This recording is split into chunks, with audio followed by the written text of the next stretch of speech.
Hey, welcome to the Inder Bains show. I am Inder Bains, and you must be wondering what the fuck is Inder doing? Who the fuck is Inder? Who the fuck is Outer? What the hell is going on? So, first of all, I've decided to go ahead get into the podcast business myself. A lot of encouragement came from my wife, my cousins. They were like, "Inder, you got to get on. You have a lot. You could talk." And so I've gotten that encouragement, and I was like, you know what? Let's just give it a shot. I've done interviews. I've done interviews on Indian channels, Punjabi channels. I've done interviews on some American channels as well, local stuff, right? Um, I was like, I want to do this again, and why not try this for myself? So one of the biggest things I wanted to do this was because I like to talk. I like to talk about a lot of stuff. I like to share things as well, and things I like to talk about mostly are like news, what's going on in the world, politics, sports. I'm a big sports guy, big politics guy. I love reading into it. I love listening to it. I love hearing about it. And when I make my judgments on things and clarifications on things, like when I try to understand better what's going on in this world, especially when it comes to politics, because of the way the mass media is, with CNN, MSNBC, Fox News, those guys. Sometimes they take you away. They don't get right to the middle. Not everybody.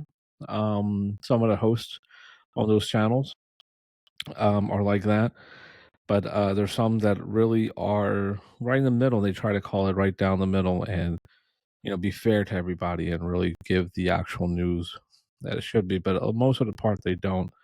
The other anchors on these networks. And what I typically do is I'll listen to them, see what's going on, and then I might read something in the paper as well. I mean, not the paper, actual paper, but um, I'll go on, New York Times or the Inquirer in Philadelphia, Daily Times, stuff like that. I'll listen to those things. So that's one of the big things I like to do, and I want to talk about those things. I want to share about those things, and there's um, and I would love to get your feedback as well, to see what you guys think of things as well. I think it's important that we share information with one another, true information, the right information, and not really kill each other for having the views that we have. What's actually happening. To make it lighter, I love to listen to sports as well. Big sports radio guy. I love listening to WIP. I listen to that almost every day when I'm in my car or I'm traveling. I listen to that more than I listen to music or anything else. Sometimes here and there, I'll listen to a podcast through Apple's or Spotify. I'll listen to something there, but most of the time it's really in the car, sports radio, WIP. I love listening to 94.1. I think they do a great job. It's Philly based, so obviously they're going to talk more of the Philly sports from the Eagles to the Phillies, the top teams in the city, and then to the lower teams, which is the the failed process with the Sixers and also the Flyers, which I'm very hopeful for that they'll turn it around soon, and we'll see them back in the playoffs and be more relevant in the NHL. They haven't been in a couple of years, but I'm hoping so. So I'm a big sports guy as well, football and basketball. Football, I love watching it all 17, 18 weeks, whatever it is now, including the playoffs. Who doesn't love the playoffs? Um, and then I like to watch basketball in the sense of playoff basketball with the NBA.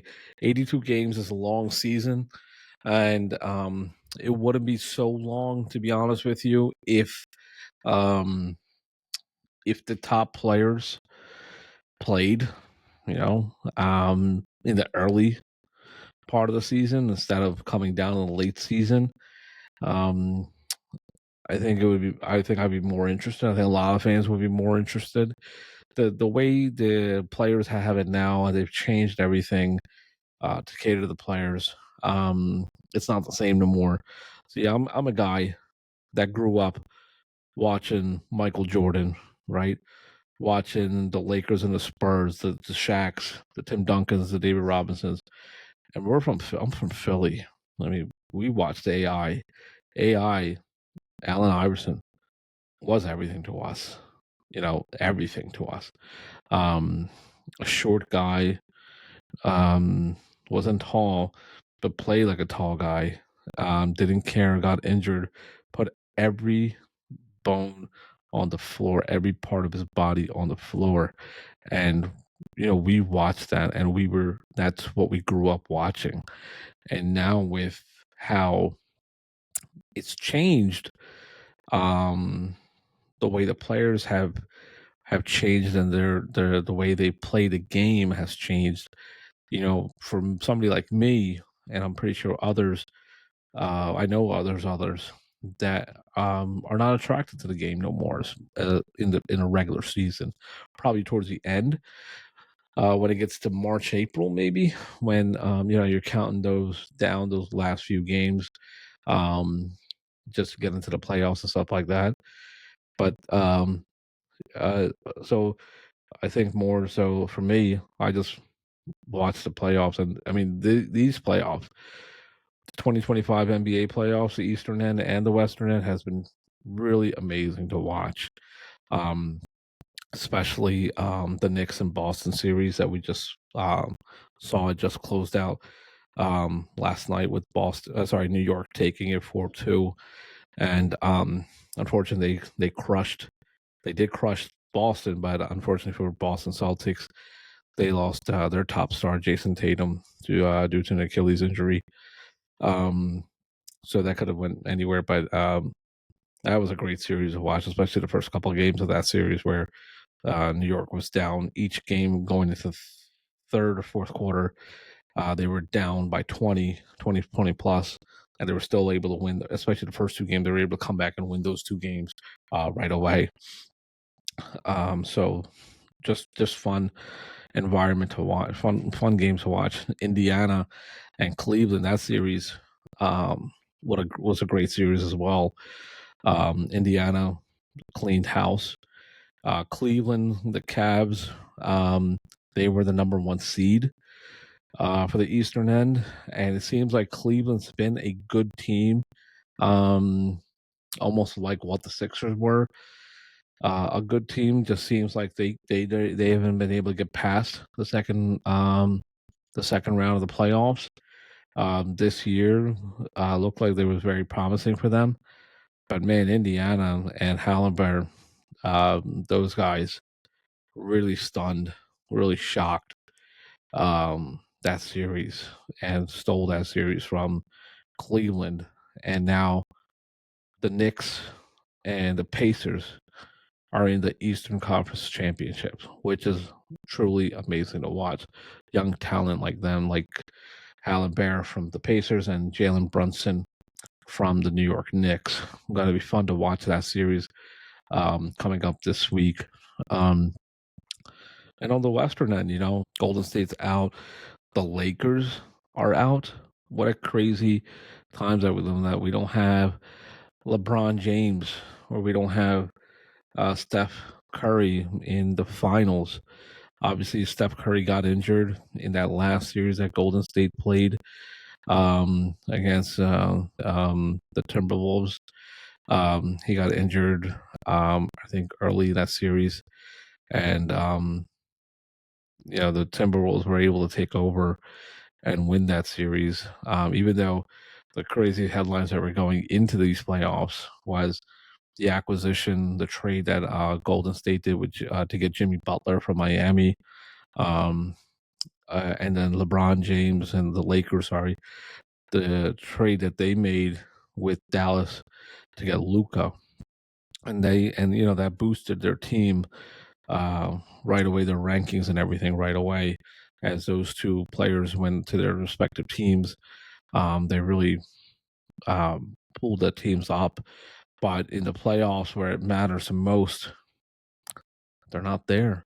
And the Phoenix Suns, who I had some hope for, because I like the scheme over there they got with Kevin Durant and Devin Booker. Um, I thought they would be somewhere, but they're out too. I think they were out the first round. So it's very interesting. It's actually pretty neat to see four teams. Well, actually three teams so far, with Minnesota on the western end and the two teams over here, Boston and New York. We're waiting. I think tomorrow night, Sunday night, is the Denver Nuggets reversing Oklahoma City Thunder. Another young team, young talent on that team, which is going to be very interesting to see as I've gone to Game 7. Now, the Nuggets have won once the championship, so they've been there, so they know what it's like. On the Thunder's team, I don't think I'm just trying to think of who might be on the roster that I could really quickly think. I don't think they really have anyone that has actually been to the playoffs, being this deep, basically. So it'll be interesting to watch that match tomorrow night to see who pulls out of that. I think that's a Game 7. So Game 7, that's actually going to be played in Oklahoma because I think Oklahoma was the number one team on the western end, I believe, in this season, basically. So that'll be cool to watch. Other than that, with that, I like to watch the NFL. The Eagles won this year. Proud of that team to win with all the dynamics they were going through, especially last year, how that season ended. Um, it was crazy how they lost the playoffs and everything, and how it was a wreck. With the addition of Saquon Barkley, I mean, things exploded, so that was great to see. So these are the things I want to be talking about, especially with sports, politics, news, and I'm not no one special here, but I will be bringing on guests on this show week to week. I'm going to bring people on there, and we're going to really talk about real things. And I know everybody does, to be honest with you, that's doing podcasts, but bring different stories, bring different things to you to understand better how you could to make your life better, make it easier, I guess. Um, from real estate to finance to health and medical medicine, stuff like that. My wife, who's her background's all in medicine, and one of my cousins, who's like my brother, my little brother, medical doctor. Um, for a long time, I go to him for a lot of things, and I think he'll be on here. He'll be on in I believe in a week or so, and he has great perspectives on how medicine is and how to really you know take care of your health and everything. Though I haven't been able to listen to him, I guess, because I'm still the heavy set guy, to be honest with you. But yeah, so this is the show. This is what we're going to be doing on the Inder Bains show. Give me time. Look, the, I can do the interviews. I can jump on an Indian TV show or an American news channel or local newspaper interviews me. I could definitely do that quick. Answer questions and whatever the topic might be. I can answer those questions, but just give me some time because now I'm doing a podcast, and to be honest with you, other than this background I have that looks outside with the beautiful trees we have in my yard in the back, there's no one else here. It's just me, these lights that are flashing that you can see, this microphone, that camera, and my little laptop right here, and my daughter's toys that are scattered around on this floor. That's it. So I got to come up with product. I got to come up. I'm going to make this better, but I need you to give me some time and work with me and share some of the things, share your perspectives, and share your angles on things. But I will be bringing on. We will get better on this as this time goes. As I'm learning this business now, but I'm truly happy that I can do this. And I thank my cousins and my wife for pushing this onto me to actually get up and start doing something like this, um, and start talking the real talk out there and give my perspective on what I see, um, how things are actually happening in the country and in the world, for many of the subject topics or issues that are going on in this world. So this is what we're going to be doing, and I'm proud to be doing this with all of you guys in the front. Let's talk about a little bit about the politics. Let's get into that. Um, you know, um, One of the things I like to talk about is, or really look into, is about Delaware County, Pennsylvania's politics, what goes on here basically. And what I like to analyze is that to understand better is what's actually happening. I think for me, personally, I believe that you should always know your surrounding, where you live, and I mean that could be a broad version of me saying that, where because that could mean anything. Know your surroundings, because knowing your surroundings, like basically where do you live and who's your neighbors, and your nearby streets and parks and stuff like that, and your grocery stores and your shopping centers. You could you could think of it that way. I think of those things, but I also take it further to know, what town you live in, who's um your township commissioners or your council members in your town, who's on your school board, who's also in your county, um, who represents your county, the county council, and how many members are there, and where they stand on things, and what are their agendas and their missions, basically. And also then with the state, the state is important as well. Since like here in Pennsylvania, we're a commonwealth, it's a little different versus some other states in the country.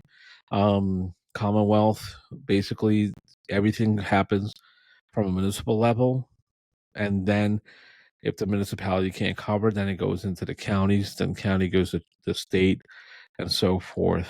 Where a neighboring state right down next to us, Delaware.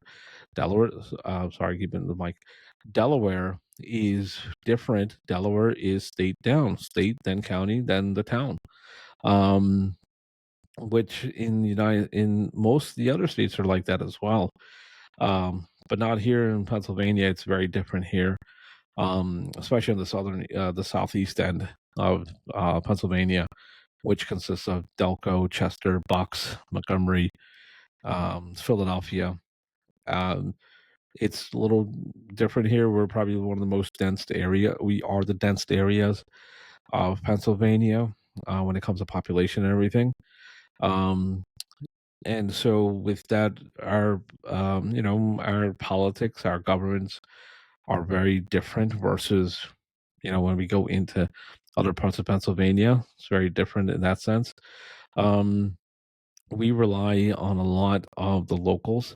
So you want to understand in what the local governments are doing, what your mayor is doing, or your township commissioners or council members are actually doing, and what their ideas are for your local towns. Because their idea, once they pass a vote or a resolution of some sort, that takes into effect. Especially when they vote on bills and stuff, that could potentially affect you on the way you live. Um, and there's a lot of things, there's from road fixtures to creating bike lanes or to transportation wise. I'm looking at that, constructions that are happening throughout the towns, and then to the point to even like where you it's unique where you bought a home, you live in a beautiful home, and then you decide that you want to move. Well, to sell your property, some towns you could sell your property and just go through your real estate agent, and they make the deal happen, boom, close it. There's some towns that you actually have to tell the towns that you're actually moving out. Um, and then they require you, before you can even sell the house, they require you to do some repairs, like curbs, your sidewalks, do repairs like that. And these are bills that are voted on. Um, and there's small other things as well. There's like this newest thing I've been listening to. I've been hearing about. I think it's in Upper Darby. They just passed this. You sell your home. Um, you sell your home. Once you sell your home, that there's I think 1% of the sales transaction. I believe that's what it is. I'll look into it more, but I think it's 1% of the sale. Upper Darby Township wants that money as well. They want their share for you to sell your town, sell your house, which is mind-boggling. And nothing against um the government or council or the mayor. They have some sort of vision like that, but it's something to say that, wow, that's interesting how that happens. I'm not in agreement with that, to be honest with you. That's why I probably brought it up. Not in agreement to those type of things, because I think you own your property and you already do enough by paying your taxes and taking care of your own property. Taking out the trash on a weekly basis, cleaning up your property, grass, snow removal, all that stuff. I think you do. I think everybody does a fair, good job on that. And I think anything to me is just for the step they've taken. And I'm pretty sure I'm not trying to blast Upper Darby in that sense, but there are other towns that have put this out there. If you hear I'm talking about Upper Darby a little more, is Upper Darby's a little near and dear to me. I was born and raised. Well, I was raised there 30 plus years, so it's very close to my heart. Um, Two of our Sikh temples are still there. One's actually right in Upper Darby, the heart of of Upper Darby Township, and the other one is right on the outskirts, sitting up on Market Street in Melbourne, Philadelphia Sikh Society. So the attachment's very dearly there, to the town. So I look at that town a lot more than anything else, just because of my attachment. My heart is still there. But anyway, that's the point of looking at your towns, is that you want to know what's actually happening, and you want to try to get involved as much, because my biggest thing, I always tell people, rather they're Republicans or Democrats, um, this world we live in, this country we live in, the town we live in, the county we live in, as much as it's mine, it's yours as well. And we have to share that space. And it's important to me that whatever your thoughts are, whatever my neighbor's thoughts are, and whatever my thoughts are, we try to find, if they're aligned, great. If they don't, we have to come in the middle somewhere, because we have to work with one another, um, in to make it a better place to live for everybody. I always look at that I always look at life that way. It's almost like, being married. Um, I want a certain way. Karen probably doesn't want it. I know there's things she doesn't want her that way. She always blasts me on these things. But we work with each other, because it's her home and it's my home. And because we work with each other, I think that's why we gel so well, is that we understand each other and make it the best the way we can. And I say that and I say that also for in the towns that we live in, and the counties we live in, the state we live in. We have to do a better job in that sense, is to understand one another. We can't have these far right wing or far left wing um, agendas or thoughts and go to the way extreme.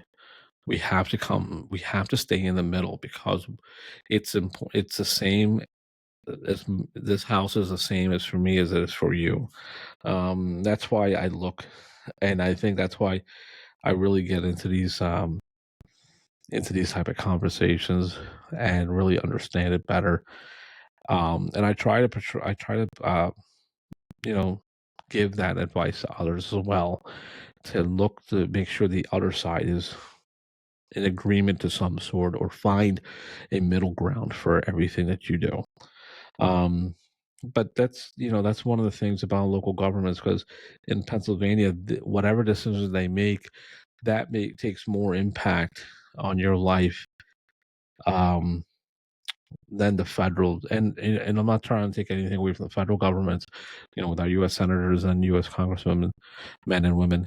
Um, their decisions also affect us as well, but the local ones affect your daily life. The federal ones will affect it, but it comes down.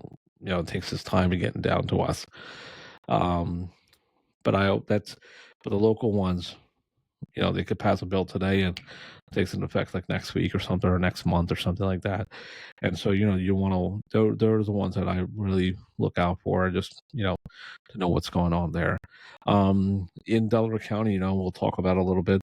Um, that this is 2025, so we just got off of a presidential election.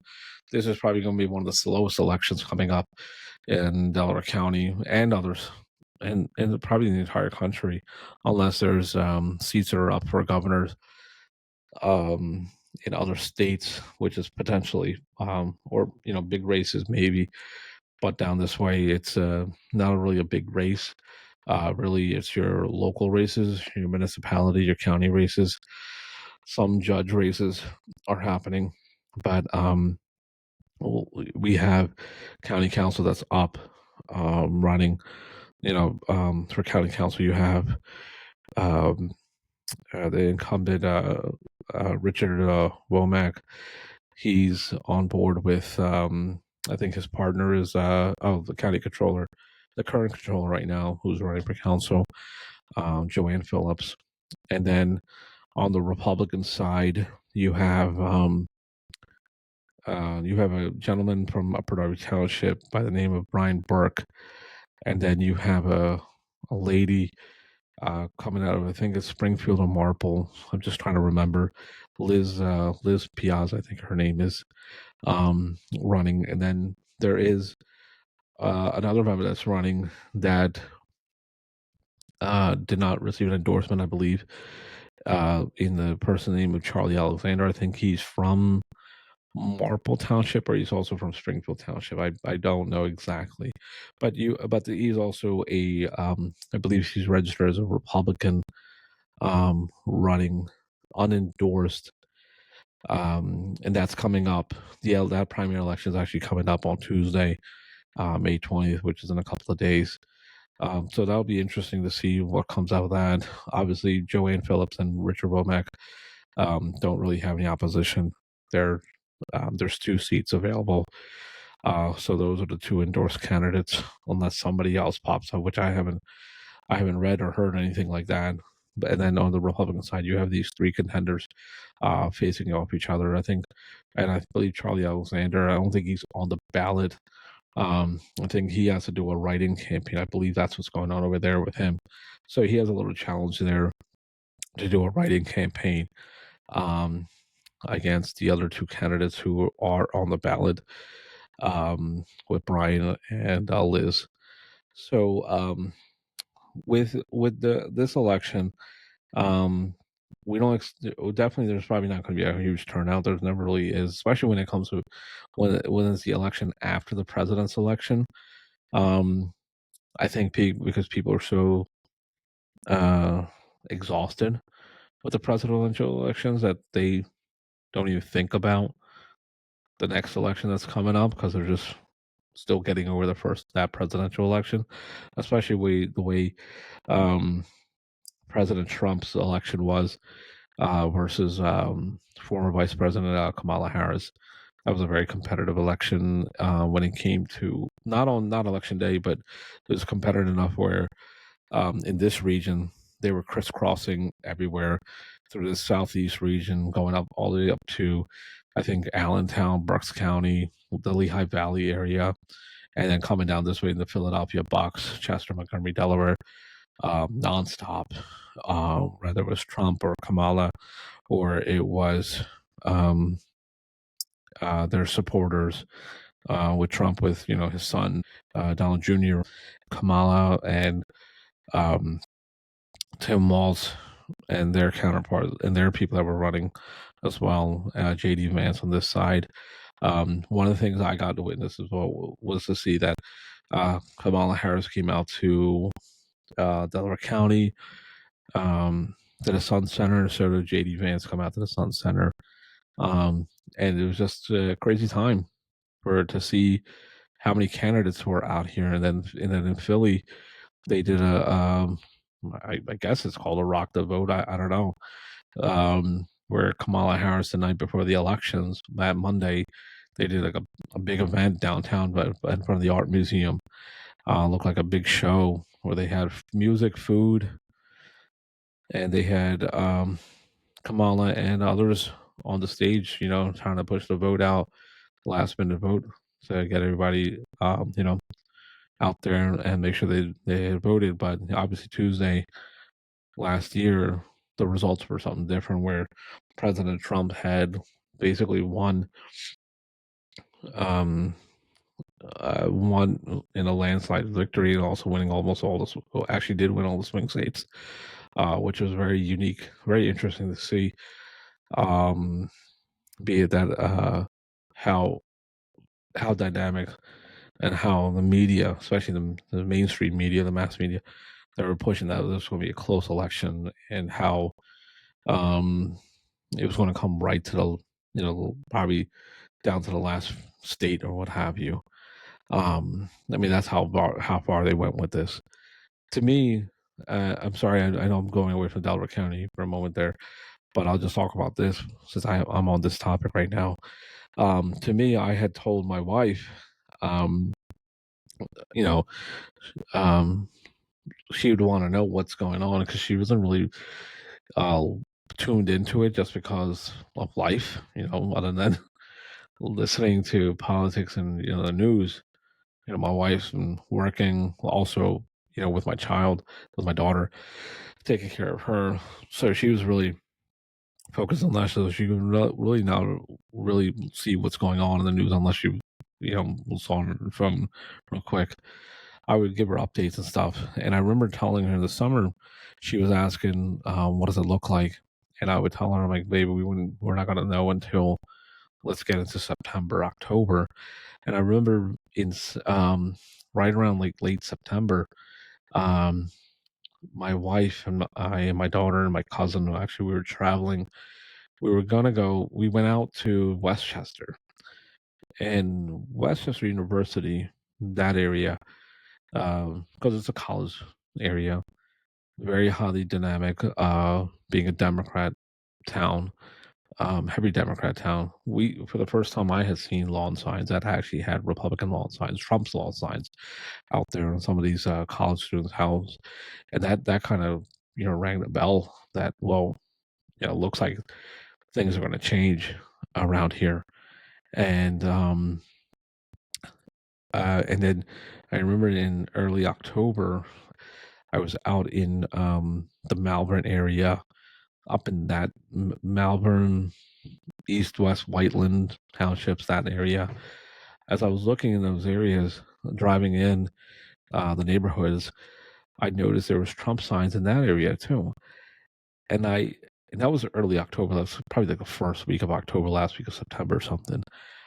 When I looked at that, that's when I realized that the election, as mainstream media was saying, was going to be a very close election. I told my wife, Karen, babe, Trump's going to actually win. It's going to be a landslide victory. And there's no way this is going to be a close election. And you could go tell your uncle the same thing, who, is a big Trump supporter. I said, there's no way that I could see Kamala Harris actually winning this election, and just because um, the vibe, the um, the atmosphere, the environment, um, it you could like I could sense it. You could probably sense it out there too. Like I sensed it a lot that there was just people were fed up. Obviously, people were fed up because of some of the policies of the Biden administration, especially with the way inflation arose. Um, groceries were expensive, gas was expensive, um, things like that nature. It affected people's pockets, and I think that's what hurts. I think that's when once it starts hurting people's wallets, I think that's where it becomes um, a touchy point where people are going to vote one way, and but I think by that point everybody had it read that it's going to be Trump, and we saw them on election night. So taking that into factors, that's the consideration. I think with all that happening, because that last month, especially in this region, the crisscrosses that were happening, the nonstop events, whether it was on a weekday or on a weekend, um, just the nonstop shows that were going on around here. I think people were pretty much exhausted. And so that's why I'm going to go back into Delaware County, where I think this is going to be a very low turnout election for the primaries. And maybe you'll see a little boost in the November elections. And we'll talk about the November elections, later down the road. Don't need to really talk about it right now. Just, the candidates are coming up and we'll see, who gets in. And then, and we'll try to see um, what type of what kind of campaigns they do out there between the two different teams. And so it'll get interesting um, down the road, hopefully. Let's see. So, with everything else that goes on, your towns are pretty much important to know what's happening in the town. Again, like I mentioned earlier, local politics always is always key in this area. They make the decisions, and that affects you right away uh, in your daily lives when they take on votes and stuff like that. Sometimes they're big, sometimes they're not, but they're important to see what's going on, and especially, and then also school boards. Um, remember, school boards are important because the decisions they make that affects your children's life, that are students in those schools. So it's always to understand when you're running, when you see the candidates running, um, that just understand what their platform is and what they stand on, their values. Now, one of the things for school board candidates and actually elected school board members, um, you like them or you don't, you got to give them credit because that job, I've seen it firsthand. I wasn't one, but I know people that are on it. That's a selfless service job. They don't get paid. They don't get nothing in the sense, monetary wise. But man, those school board meetings could be 2, 3, 5 hours long, and boy, it could be brutal in there. And so I always respect people that are going to run for a school board, because